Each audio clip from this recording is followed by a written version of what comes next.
दोस्तों आज के इस वीडियो में हम लॉकी सीजन 1 का रिव्यू करने वाले हैं। ये वीडियो पूरी तरह से स्पॉइलर रहने वाली है। अगर आपको स्पॉइलर फ्री वीडियो चाहिए तो आप इस वीडियो को स्किप कर सकते हैं। दोस्तों इन्फिनिटी वॉर में मरने के बाद एवेंजर एंड एंड गेम में जो दूसरा लॉकी होता है वो अपने टाइमलाइन से भाग जाता है। एवेंजर एंड एंड गेम जो मूवी होता है उसमें हमें लॉकी का जो पार्ट है वो सीन है वो थोड़ा थोड़ा दिखाया गया है, बट उसमें हमें कुछ समझ में नहीं आया कि ऐसा क्यों होता है, लॉकी अपने टाइमलाइन से क्यों भागता है। इसके ऊपर कोई सीरीज हमें नहीं मिला है अभी तक, बट हाँ अब जाके ये लॉकी एक सीरीज आया है जिसे हम जान सकते हैं लॉकी के पॉइंट ऑफ व्यू से कि वो क्या क्या चाहता है, वो क्यों भागा अपने टाइमलाइन से, उसका कैसा पास्ट था, वो क्या सोचता है।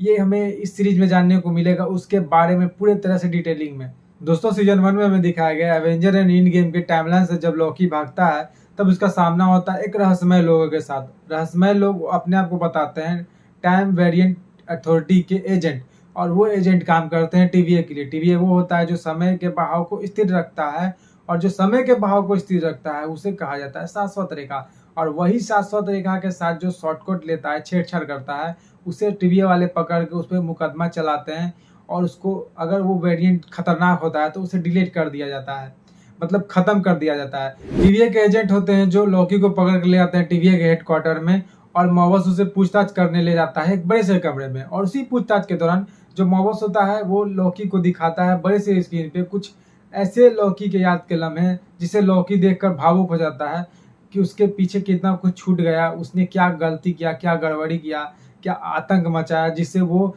टीवीए के हेडक्वार्टर में आया समय रेखा को पार करके। और इस पूछताछ के दौरान मॉबस लॉकी को बोलता है कि मुझे तुम्हारी जरूरत है क्योंकि तुम्हारा ही एक ऐसा वेरिएंट है लॉकी जिसे मुझे पकड़ना है, वो आतंक मचाया है समय शाश्वत रेखा को पार करके। तो इसी पूछताछ के दौरान लॉकी को जो मॉबस होता है वो अपना एजेंट बना लेता है, अपने एजेंट में शामिल कर लिया होता है लॉकी को। एक तरह से बोल सकते हैं उसे मोहरा बना कर ले जाता है लॉकी को दूसरे लॉकी को पकड़ने के लिए। लॉकी अपने ही वेरिएंट को पकड़ने के लिए टाइम वेरिएंट अथॉरिटी के एजेंट के साथ चला जाता है, तो वो पाता है कि वो जो दूसरा लॉकी होता है वो फीमेल होती है, उसे उसका नाम एलिना था, और वो हर एक आदमी के शरीर में घुसकर उसका रूप ले सकती थी। लॉकी और एलिना एक दूसरे के साथ लड़ते लड़ते मून पर चले जाते हैं। मून पर जाने के बाद जब वो लॉकी को अच्छी तरह से एलिना समझने लगती है तब एलिना अपने पास्ट के बारे में बताती है कि कैसे टीवीए ने उसके साथ गलत किया। एक टीवीए है जो वो एक फ्रॉड है, और जितने भी टीवीए के एजेंट हैं उनका जो मेमोरी है वो मिटाकर उसे टीवीए में शामिल किया गया है। तो वो सारा स्टोरी बताती है उसके बारे में कि टीवीए एक फ्रॉड है, गलत है, और उसके साथ कैसा गलत किया टीवीए ने। वो एक बच्ची थी, तब उसे टीवीए वालों ने पकड़कर टीवीए का हेडक्वार्टर ले गया था, तो कैसे वो टीवीए से बची और कैसे वो भागते भागते अपना बचपन बिता दी। जब एलिना लॉकी को सारा सच्चाई बता देती है टीवीए के बारे में तब वो दोनों मिलकर डिसाइड करते हैं कि वो वापस जाएंगे टीवीए, और टीवीए को पूरी तरह से खत्म कर देंगे। उसके जो 3 जो समय रक्षक हैं उनको खत्म करेंगे। तो ऐसा ही कुछ होता है, वो जाते हैं टीवीए वापस, जो 3 समय रक्षक हैं उन पर वो प्रहार करते हैं, लेकिन वो पाते हैं कि वो तो एक मशीन है, इसका जो कमांड मेन जो लीड कर रहा है वो अलग है। तो उसे ढूंढने के लिए वो निकलते हैं खोज में। एलिना और लॉकी जब ढूंढने के लिए निकलते हैं टीवीए को कौन चला रहा है, कौन टीवीए को लीड कर रहा है, बनाया है कौन टीवीए को, उनको खत्म करने के लिए वो खोज में निकलते हैं। तब वो पाते हैं कि धुआं जैसा जो रहता है वो कॉन्कुरर रहता है, बट वो धुआं नहीं रहता है, बट कोई वो राक्षस नहीं रहता है, वो रहता है आदमी, और वो धुएं का रूप में रहता है। उसका नाम रहता है कॉन्कुरर।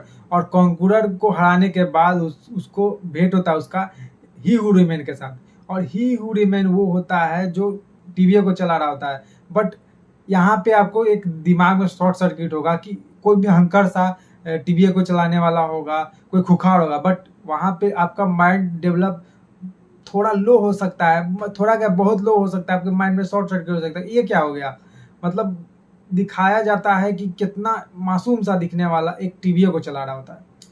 तो वहाँ पे आपको थोड़ा सा माइंड का जो वो होता है सोचने का लेवल वो कम कर दिया जाता है, तो वहाँ कहानी में थोड़ा पटक दिया जाता है। फाइनली लॉकी और एलिना को ही हू रिमेन मिल जाता है जो टीवीए को चला रहा होता है। उसे ख़त्म करने के लिए एलिना और लॉकी तैयार हो जाते हैं, बट जो ही हू रिमेन था वो अपना वेरिएंट के बारे में उन लॉकी और एलिना को बताता है कि सब मेरा ही वेरिएंट है, मेरे ही वेरिएंट ने टीवीए को बनाया, मेरे ही वेरिएंट ने एक समय के चक्र को बनाया और उसके बहाव को स्थिर रखने के लिए ये सब किया। और मेरा ही वेरिएंट जो था वो बहुत ही खूंखार था, लेकिन वो ही हू रिमेन एक ऐसा वेरिएंट था, वो एक सीधा वेरिएंट था, वो अच्छा वेरिएंट था, वो खतरनाक वेरिएंट नहीं था। लेकिन जो एलिना है उनके उसके सामने ही हू रिमेन था, जो वो रखा ऑप्शन कि तुम टीवीए को चला सकते हो या मुझे ख़त्म कर दो, मेरे सारे वेरिएंट फिर से आएंगे। बट जो लॉकी होता है वो समझ जाता है उसका पॉइंट ऑफ व्यू, और एलिना को ही हू रिमेन को मारने से रोकता है। बट एलिना सोचती है कि वो लॉकी जो होता है वो एलिना को धोखा दे रहा है, बट ऐसा होता नहीं है। और लॉकी को जो एलिना होती है वो मारने के लिए दोनों एक दूसरे के सामने हो जाते हैं। बट लॉकी और एलिना दोनों ही आपस में लड़ते हैं, और फिर जो एलिना होती है वो लॉकी को वापस से टीवीए के में ढकेल देती है, और उसके बाद एलिना जो होती है वो ही हू रिमेन को मार देती है, ये जानने के बावजूद कि वापस आएगा। सो गाइज, मुझे ये कहानी बहुत ही अच्छा लगा। मेरे पॉइंट ऑफ व्यू से मैंने कहानी को बहुत ही एंजॉय किया, और लास्ट में मुझे थोड़ा शॉर्ट लगा, आपको भी लगा होगा अगर आपने इस सीरीज को देख लिया होगा तो। और ये कहानी की बात करें तो इसका हिंदी डब अच्छा ही था, और इसका जो वीडियोग्राफी था और जो वीएफएक्स था वो बहुत ही अच्छा था, बहुत ही सारा चीज़ क्लियरनेस था, और इसे हिंदी, तमिल, तेलुगु भाषा में रिलीज किया गया है। अगर आपको मेरा ये रिव्यू अच्छा लगा होगा तो प्लीज़ मेरे वीडियो को लाइक करिए और चैनल को सब्सक्राइब करिए, बेल के आइकन पर दबाइए, ऑल प्रेस करिए, ताकि हमारे वीडियो की नोटिफिकेशन सबसे पहले आपको मिले जैसे हम वीडियो अपलोड करें। तो आज के लिए इतना ही। जय हिंद, वंदे मातरम।